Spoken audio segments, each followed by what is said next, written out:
We're going to start by saying a year and a half ago, when I met you first, you asked me what was the biggest challenges I faced as a prime minister of a nation that is emerging from major problems. And I told you there are two things. One, that changing a narrative is perhaps more difficult than rebuilding this nation. You asking me why? And I told you there is this difficulty in getting people to understand that they shouldn't see Somalia for what it is or what it has been. They should see Somalia for what it can be. And I remember that you telling me that's a very fair point. And I also remember that when I said to you that the world has been investing in Somalia for close to 30 years, with perhaps very little return, we're seeking partners who understand the challenges we face, willing to invest, but willing to take a little bit more risk. You're investing it anyway, but we want you to take a little bit more risk. In which you, in both questions, answered, Prime Minister, we will try, but it will depend on what you can do and what you can achieve.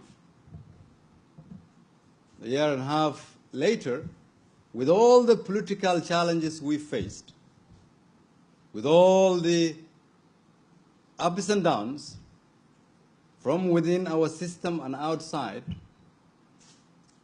perhaps the biggest words I've heard from you today is the trust, that contractual trust that you've given us, which I would say the foundation of governance, which is a testimony of what we've done over a year and a half.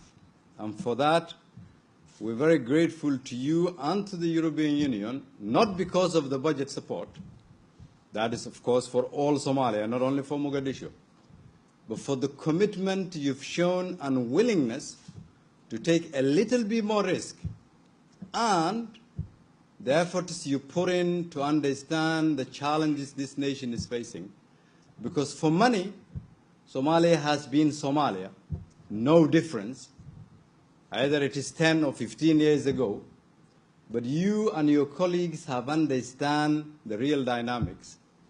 And that is why when others couldn't understand, when others were not willing to take that risk, you've managed to take that risk. And I think it will go down in the history as when this nation started remaking itself. And that history, I think, will be part of the European Union history, and for that we're very grateful and thankful. With your support a year and a half ago, no one would believe the World Bank Board of Directors would sit and say, would give the Somalis a pre-arrest clearance support of over $140 million. A year and a half ago, no one would believe that the IMF would say the S&P 3 seems to be so successful, now we will need to start thinking of what we call an upper credit tranche. A year and a half ago, no one would think the business community would be paying the highest taxes they've ever paid, not because they want to alone, but because they have more trust in this government than any other government that came to shape this nation. A year and a half ago, no one would believe there would be a government with a clear plan and direction that understood defeating terrorism means that you should have inclusive politics that work. You should have an economic agenda that works. You should have legitimacy from your people through provisional services. That those who work for you should be paid when the month ends, that they do in Norway or in Brussels. And that is why what we have been doing close to 18 months now. Everyone who works for the government, parliamentarians or ministers or civil servants, have been paid every single month. On top of that, there hasn't been a single arrears, domestically or internationally. The governments who came before us has managed to accumulate arrears locally only of $70 million, close to $70 million, while we as a government have managed to keep a clean sheet. Don't tell me that is not a different way of governing. Yes, it is. That is the reality I want the parliamentarians who sit here to understand. If any one of you who thinks this country hasn't made any progress, here is your testimony. These are the samples. So what we've achieved, the 100 million, to me is a drop in the ocean. It is not what is going to build Somalia. This nation has a wealth that other countries don't. Potential that has other countries don't. A youthful population that can turn a page, who can rebuild this country. A population that has been motivated by what we've done so far and what they have done themselves. But because our governing structures has been such that there has been a lot of obstacles, we will make sure that we transfer power back to the Somali people. So they are the ones who are there to decide. It is our job to be accountable, not only to you, but to the Somali people. And the government, the president, and I will make sure that every penny you've given to this government will be accounted for.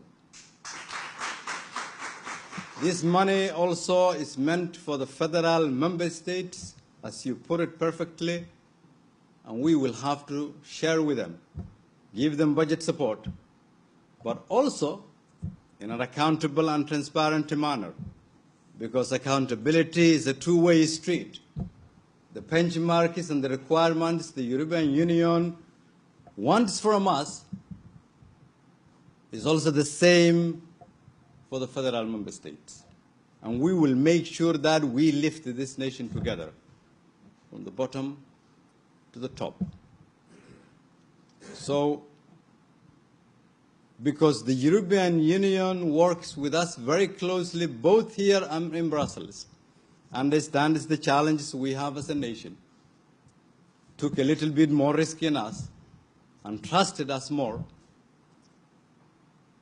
we've also shown that this nation is a nation that can be trusted. If there's anyone out there who still believes that Somalia is a failed state, I want to tell them today that Somalia is a functioning nation that is progressing, and we will continue building, and there is more hope than ever before, and we are very grateful for your support. Thank you.